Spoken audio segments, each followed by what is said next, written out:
साल था 1952। अमेरिका और सोवियत यूनियन के बीच कोल्ड वॉर अपने चरम पर थी। अमेरिका ने तो साल 1945 में जापान के हिरोशिमा और नागासाकी में न्यूक्लियर बम गिराकर अपनी ताकत का परचम लहरा दिया था, लेकिन सोवियत यूनियन, जिसने 3 साल पहले 1949 में ही न्यूक्लियर टेस्टिंग पूरी की थी, उसके तानाशाह जोसेफ स्टालिन के हाथों में खुजली हो रही थी कि वो अमेरिका पर परमाणु बम गिराकर अपनी ताकत की नुमाइश करें। लेकिन तभी यूनाइटेड स्टेट्स एयरफोर्स एक ऐसे खतरनाक बॉम्बर को अपनी फ्लीट में शामिल करती है जो इस कोल्ड वॉर का रुख ही बदल देता है। यह विशालकाय जंगी दानव हजारों टन गोला बारूद लेकर दुश्मन के घर में घुस सकता था और प्रलय मचा सकता था। इसकी रफ्तार इतनी तेज थी कि हवाओं को चीरते हुए चंद घंटों में अमेरिका से रूस का सफर तय कर सकता था, और इसमें न्यूक्लियर बम ले जाने की भी ताकत थी। यानी इकलौता बॉम्बर पूरे रूस को तबाह करने की ताकत रखता था। ऐसे में स्टालिन ने इस कोल्ड वॉर में हिंसा भड़काने की अपनी सोच को वहीं दबा दिया था, और दोनों देशों के बीच ये शीत युद्ध साल 1991 तक चलता रहा, जिसमें सबसे बड़ी भूमिका निभाई B-52 स्ट्रेटोफोर्ट्रेस बॉम्बर ने, जो पिछले 73 सालों से अभी फ्लाइंग कंडीशन में है। और अब इस बॉम्बर में ऐसे अपग्रेड किए जाने हैं जो इसे अगले 1 दशक तक दुनिया का सबसे ताकतवर बॉम्बर एयरक्राफ्ट बनाए रखेंगे। तो क्यों अमेरिका का B-52 बॉम्बर इतना खास है? क्या इससे भारत और रूस को खतरा है? और क्या भारतीय वायुसेना के पास कोई हेवी बॉम्बर्स की फ्लीट है? जानेंगे इस दिलचस्प वीडियो में, लेकिन उसके पहले प्लीज आप चैनल को सब्सक्राइब कर दीजिए। कहानी की शुरुआत होती है सन 1940 के दशक से, जब अमेरिकन कंपनी बोइंग के B-17 फ्लाइंग फोर्ट्रेस नाम के बॉम्बर ने द्वितीय विश्व युद्ध में तहलका मचा दिया था। इन बॉम्बर्स ने जर्मन, इटली और जापान जैसे एक्सिस देशों की नाक में दम कर रखा था। यह आसमान में उड़ता हुआ हथियारों का जखीरा था जो दिन रात दुश्मनों पर बम बरसाता था। लेकिन वक्त बदल रहा था। वर्ल्ड वॉर 2 के खत्म होते ही दुनिया 2 हिस्सों में बंट गई। अमेरिका और सोवियत यूनियन एक समय पर साथ मिलकर द्वितीय विश्व युद्ध लड़ रहे ये दोनों देश अब एक दूसरे की ताकत को चुनौती देने में लगे थे। और तभी अमेरिका को जरूरत थी एक ऐसे बॉम्बर की जो न सिर्फ दुश्मन पर हमला करे, बल्कि उसे ये सोचने तक ना दे कि हमला कब और कैसे हुआ। यहीं से जन्म होता है B-52 स्ट्रेटोफोर्ट्रेस बम वर्षक बनाने के आइडिया का। दरअसल बम वर्षक या हेवी बॉम्बर्स ऐसे विशालकाय एयरक्राफ्ट्स होते हैं जिनमें laser guided bomb, missiles, automatic machine gun और कैनन जैसे हथियार फिट होते हैं। वे भी हजारों किलो गोला बारूद के साथ, जिन्हें एयरक्राफ्ट में सवार ऑपरेटर्स ऑपरेट करते हैं और दुश्मन देश की हवाई सीमा में दाखिल होकर उन पर बम गिराते हैं। खैर, B-52 बॉम्बर के लिए यूनाइटेड स्टेट एयरफोर्स ने बोइंग को सबसे पहले 3 मेन रिक्वायरमेंट्स का टारगेट दिया था। ये 500 किलोमीटर प्रति घंटे की रफ्तार से उड़ना चाहिए, 34,000 फीट की कॉम्बैक्ट हाइट यानी उतनी ऊंचाई से हमला करने की ताकत होनी चाहिए, और बिना एरियल रिफ्यूलिंग के 8,000 किलोमीटर का सफर तय करने के काबिल होना चाहिए, क्योंकि अमेरिका से रूस करीब इतना ही दूर था। इसके अलावा इसमें 20 किलोमीटर की कैनन लगी होनी चाहिए, और ये 4500 किलोग्राम गोला बारूद ले जाने के काबिल होना चाहिए। लेकिन कुछ ही महीनों में स्पीड और डिस्टेंस के रिक्वायरमेंट को और ज्यादा बढ़ा दिया गया, जिसने बोइंग के वैज्ञानिकों की रातों की नींद उड़ा दी।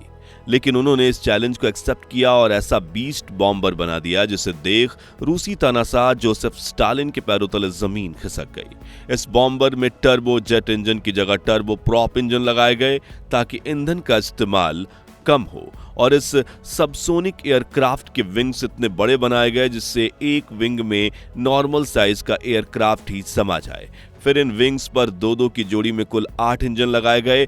इस बॉम्बर को एक खास तरह के मटेरियल से बनाया गया और इसके ऊपर सिल्वर रंग लगाया गया। और फिर आया अप्रैल 1952, जब अमेरिकी वायुसेना ने इस हैवी बॉम्बर को दुनिया के सामने पेश किया और इसने अपनी पहली उड़ान भरी। तब विशालकाय इंजीनियरिंग के नमूने को देखकर पूरी दुनिया दंग रह गई। जी हां, इसने अपनी पहली ही उड़ान में 850 किलोमीटर की रफ्तार पकड़ ली, जिसके बाद साल 1957 में अमेरिका ने इसे ऑपरेशन पावर फ्लाइट परफॉर्मर किया। जिसमें इस बॉम्बर ने 45 घंटे तक बिना रुके दुनिया के चक्कर लगाए और अपनी टेक ऑफ साइट पर ही वापस आकर लैंडिंग की।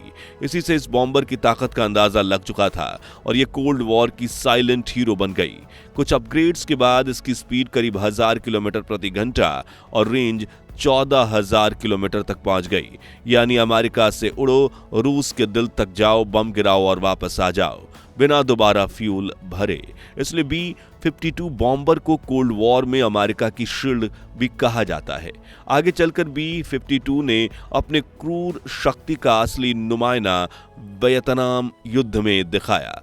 दरअसल अमेरिका ने इस बॉम्बर के जरिए ऑपरेशन लाइन बैकर और लाइन बैकर 2 जैसे मिशन चलाए, जिसमें सैकड़ों टन बम वियतनाम की धरती पर गिराए गए। इन ऑपरेशंस में इतने बम बरसाए गए कि लोग कहते हैं कि वो जंगल आज भी कांपते हैं B-52 की गूंज से। फिर आया साल 1991, जब इराक के तानाशाह सद्दाम हुसैन सबक सिखाने अमेरिका ने ऑपरेशन डेजर्ट स्टॉर्म शुरू किया, जिसमें B-52 बॉम्बर ने 35 घंटे की नॉन स्टॉप उड़ान भरी और इराक की मिलिट्री बेस, हथियार की डिपो और तेल के ठिकानों को तबाह कर दिया। कहा जाता है कि B-52 की उस गरज से ही सद्दाम का मनोबल चकनाचूर हो गया था। अफगानिस्तान और 9/11 9/11 के बाद के महायुद्धों में भी B-52 बॉम्बर ही अमेरिका की पहली पसंद रहा। ऊंचाई से सटीक निशाना लगाना, सैकड़ों बम एक साथ गिराने की ताकत रखना और रडार से छुपने की काबिलियत ने इसे 21वीं सदी में भी नंबर 1 सुपर बॉम्बर की पोजीशन पर बनाए रखा।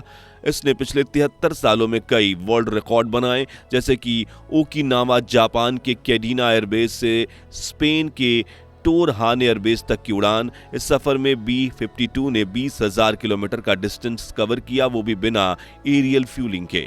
यानी अब ये एयरक्राफ्ट अमेरिका से उड़ान भरकर दुनिया के किसी भी देश में हमला करने के काबिल हो चुका था।